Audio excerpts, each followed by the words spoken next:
कार्तिक महात्म्य 29वां अध्याय।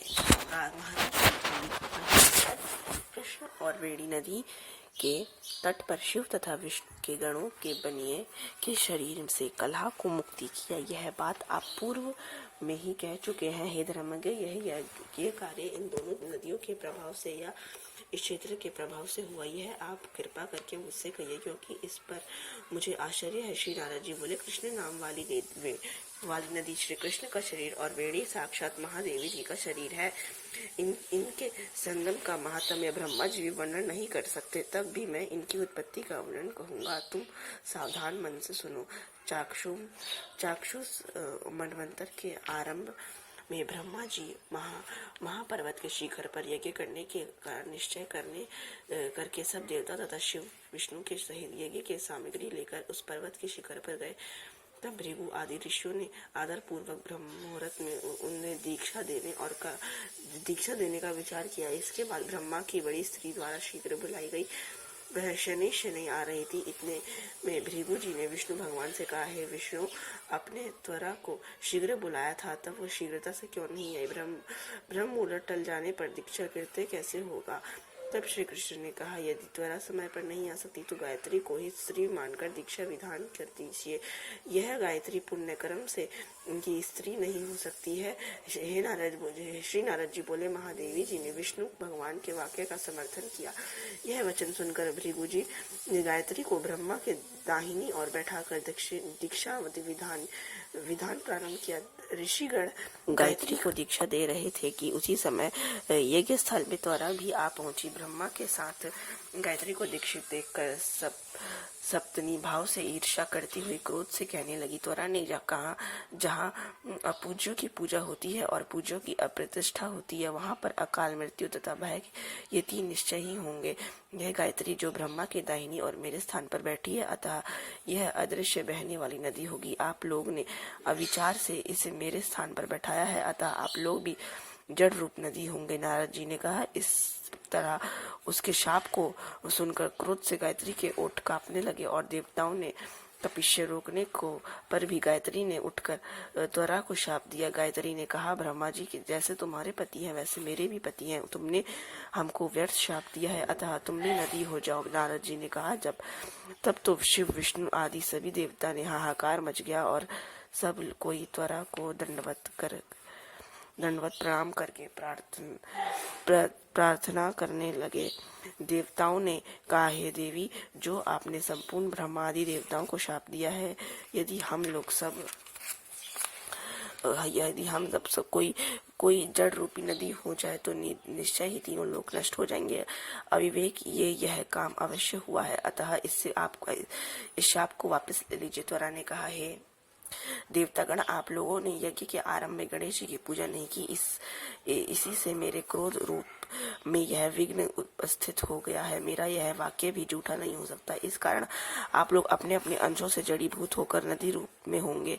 हम दोनों सौत भी अपने अपने अंशों से पश्चिम वाहिनी नदी होंगे। श्री नारद जी बोले, हे राजन, त्वरा की यह वाणी सुनकर विष्णु शिव आदि समस्त देवता अपने अपने अंशों के से नदी रूप में हो गए। विष्णु भगवान के अंश श्री कृष्ण, शिव जी के अंश वेणी तथा ब्रह्मा के अंश ककुमती नदी नामक नदी हुई।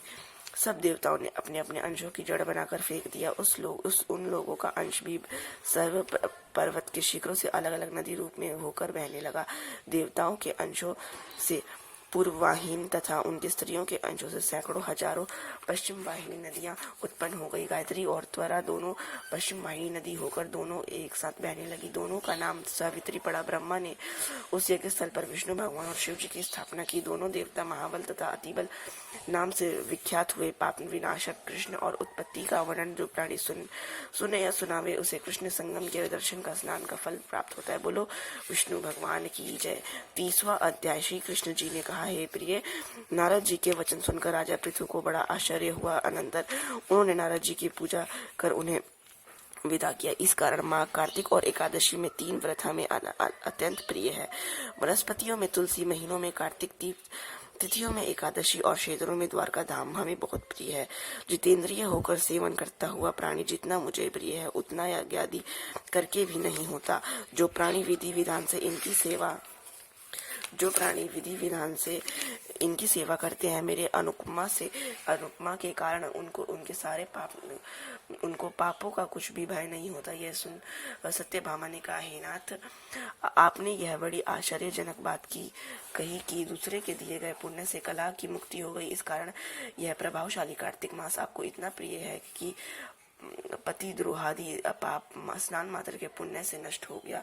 दूसरों का किया हुआ पुण्य देने से प्राप्त होता है और बिना दिया हुआ पुण्य किसी मार्ग में मिलता है या नहीं। तब श्री कृष्ण जी ने कहा, बिना दिया पुण्य तथा पाप किसी कर्म से मिलता है। ये बस सुनो, सत्यादि युगों में देशों ग्राम तथा कुलों का दिया हुआ पुण्य अथवा पाप मिलता है, किंतु कलयुग में एकमात्र कर्ता है को ही पाप तथा पुण्य का फल अवश्य भोगना पड़ता है।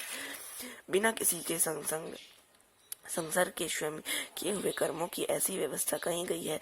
संसर्ग करने से जैसा पाप पुण्य होता है वह उसकी व्यवस्था भी सुनो। पढ़ना, यज्ञ करना, एक साथ भोजन करने से पाप और पुण्य का आधा फल मिलता है। एक साथ आसन पर बैठना तथा एक सवारी चढ़ने से श्वास के आने जाने से पुण्य अथवा पाप का चौथा भाग प्राणी मात्र को प्राप्त होता है। स्पर्श करने से, भोजन करने, दूसरे की स्तुति करने पुण्य और पाप का छठा भाग मिलता है। दर्शन करने, स्नान, सुनने तथा ध्यान करने से मनुष्य को पुण्य और पाप का 10वां अंश मिलता है। दूसरे की निंदा, पिशून्यता तथा धिक्कार जो करता है शांत भाग उसे को मिलता है।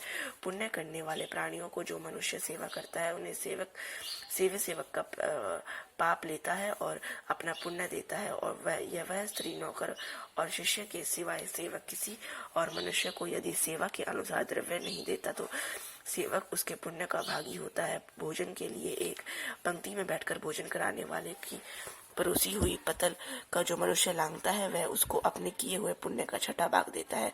स्नान तथा संध्यादि कर्म करते हुए मनुष्य को जो प्राणी स्पर्श करता अथवा उसका संभाषण करता वह मनुष्य सज्जित पुण्य का छठा भाग उसे देता है। धर्म के लिए जो मनुष्य दूसरा से धन मांगता है उस दान से धन दान करने वाला सज्जन पुण्य को भागी होता है। जो मनुष्य धर्म के उपदेश जिससे याचना करता है वह पुण्य की षष्ठा भाग उसे दे देता है। जो षष्ठांग भाग उपदेश देता है। जो दूसरे की द्रव्य को चुराकर धर्म करता है वह मनुष्य चोरी करने के पाप से निर्धन होता है।